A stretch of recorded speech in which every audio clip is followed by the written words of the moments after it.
د هیواد په کچه د 7 زونونو د والیانو ترمنځ چې د علی قدر امیر المؤمنین حفظه الله تعالی د 959 حکم پر اساس د خپل ولایتونو ترڅنګ د اړوند زونونو مشري هم پر غاړه لري د همغږۍ نوبتي غونډه د کندهار ولایت مقام کې ترسره شوه.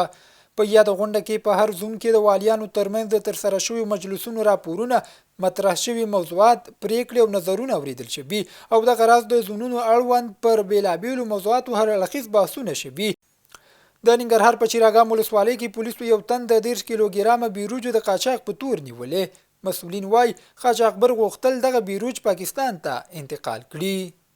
جلال آباد ښار کې جامع القرآن عثمان بن عفان رضی الله عنه دینی مدرسې څخه نږدې 100 تنه زده کوونکي فارغ او د فضیلت لونګۍ ورته وتړل شوې.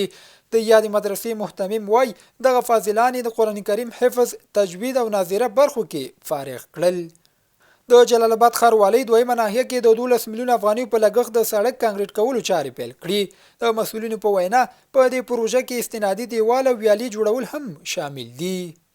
ننګرهار کې د 15 مخابراتي سایټونو انټرنیټي خدمات 4G ته لوړ شول.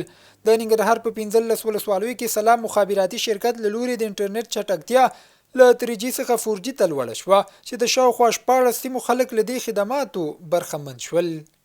او د هیواد د وسلوال پوځ لوی رئیس قاری محمد فصیح الدین فطرت قطر ته د خپل سفر په ترڅ کې د یو شمېر هیوادونو له لوی رئیسانو سره کتلي دي.